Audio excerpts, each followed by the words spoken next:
Bonjour à tous et à toutes. Today I'm doing an interview with a very special woman that I wanted to talk to for a long time. I'm very happy to present to you the creator of the website, the NotMom.com. Her name is Karen Malone Wright, and she's here with us today. So, good day, Karen. Bonjour. Oh, wow, bonjour. Amazing. Don't take me much farther than that. I won't. So, Karen, I was very interested in talking to you because you are the creator of an event that is coming on pretty soon in October, which is called the NotMom Summit. And I will be attending this event. So if you could explain us what exactly led you to put together this event in Cleveland, Ohio, that would be great for my viewers.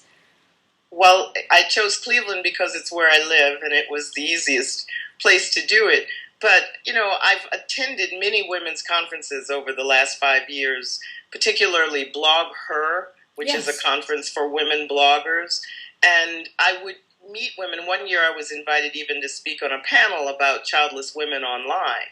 And I found that those women really sort of were craving getting to know each other offline. The internet has begun to connect us. Of course.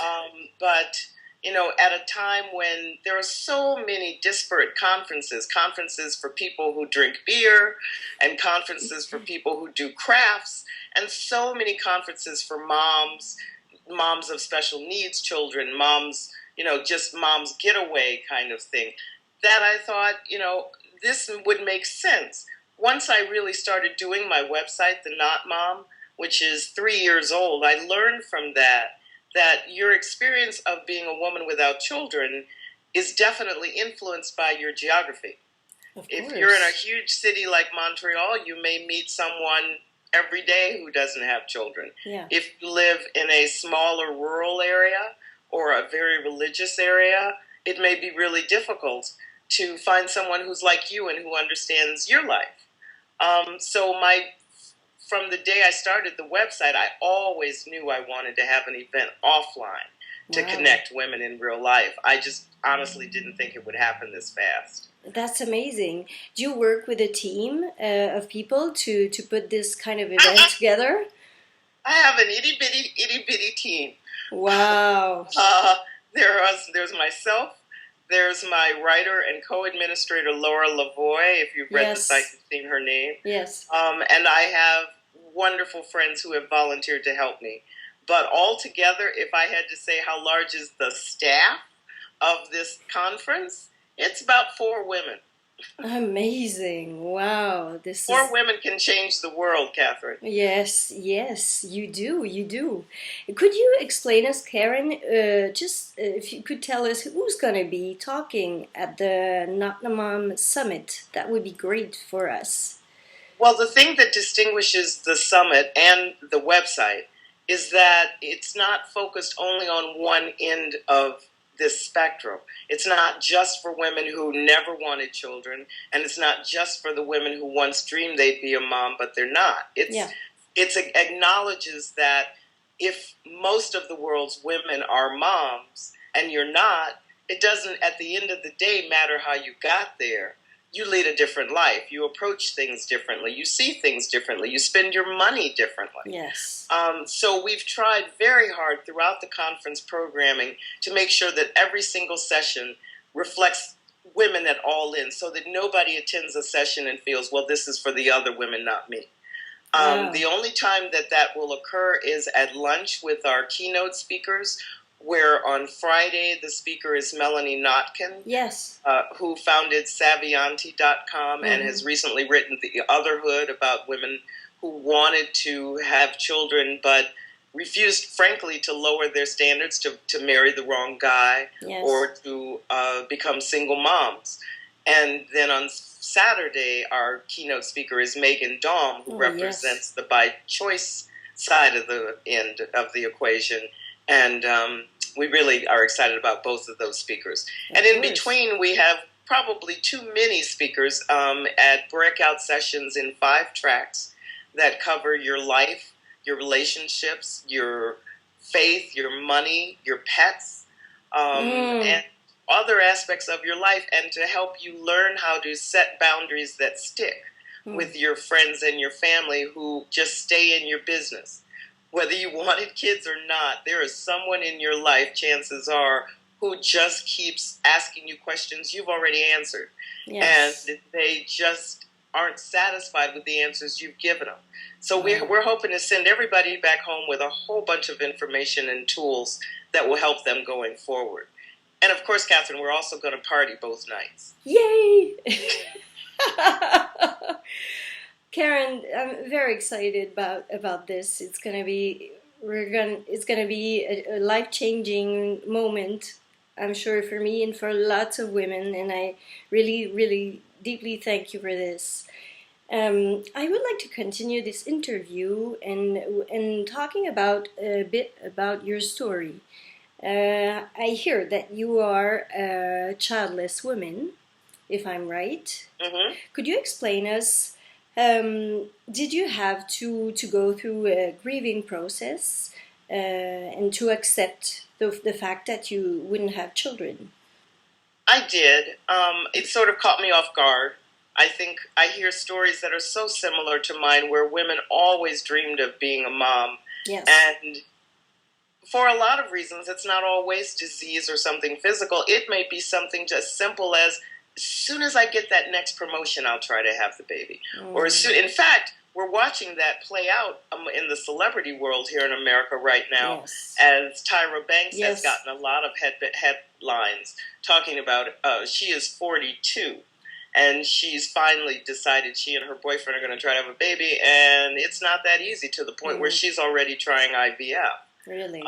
And so that basically in many ways happened to me, where I married the wrong guy the first time, found the right guy the second time, but didn't rush at it, and probably should have. And when I was diagnosed with diabetes in my early 40s, I could have kept trying, but I would have been at the top of the high-risk list. I would have had to do a lot of special medications and injections, and it just didn't seem feasible. So while I had been rather ambivalent about it, maybe it'll happen, maybe it won't, once I really realized it wasn't going to happen, it kind of twirled me around for quite a while. Yes, it must have been quite hard, actually. But that was in the late 90s, and the internet, or mid-90s, and the internet was new. So I went on the internet looking for some women like me, and I couldn't find, there were nothing but chat rooms. That's all there was. And the chat rooms were about infertility and women who were still trying to be pregnant. Yeah. Or they were women who never wanted kids, and they were full of mean jokes about parents and children. Yeah. And that wasn't me either.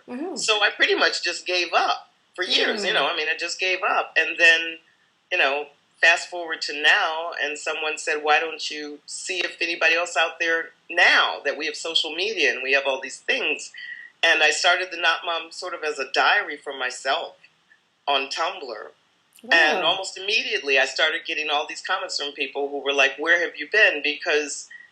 Partly because of its inclusive nature. Yes. Women who wanted children but don't have them, in my opinion, this is a sweeping generalization, but they tend to be quieter. They're not running around up and down the streets telling everybody their story. Their story hurts to tell. Yes, of course. It's the women who are child-free by choice who are quite vocal and happy to be so. Yeah. So the general assumption, I believe, for generations was the two groups would never never match, that they just couldn't. And my website and this event is going to prove that's definitely not true. I couldn't agree more with you, because this is the way I feel about this whole subject, and this is the way my website, femmesansenfants.com, is aiming towards this goal, to bring childless and child-free together, because I think they can bring each other support, of course, in different ways.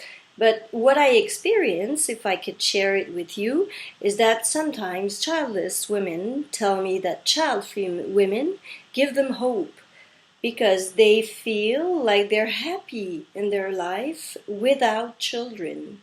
So the childless look up to the child-free and tell themselves, well, maybe I could be happy like a child-free woman. Maybe I could do this. It brings them hope.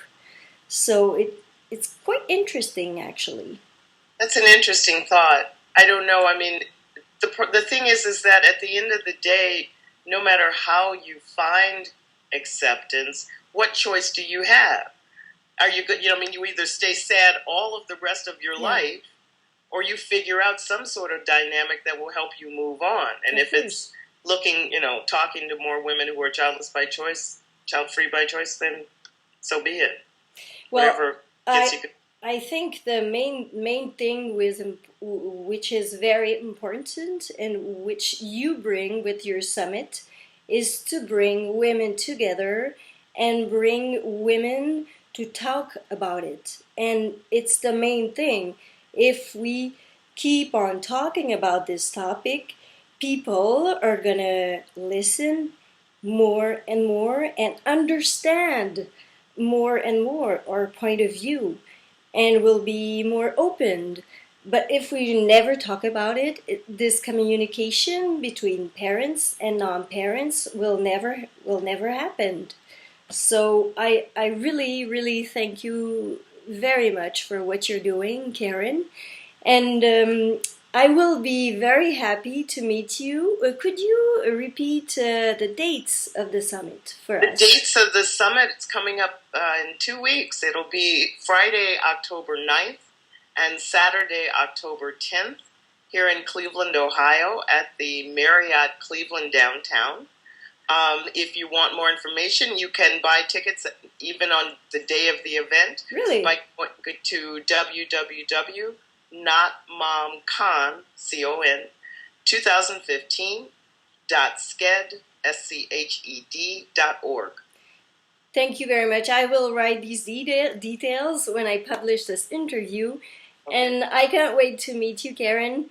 And I wish you all the best for the last preparation of the summit that is coming very soon. Thank you, Catherine. As soon as I found your website, I added it to our resources page at the NotMom. Thank you very much, Karen. For all of our French readers. Merci. And we have them. Ah oui, génial. Alors, merci et à bientôt.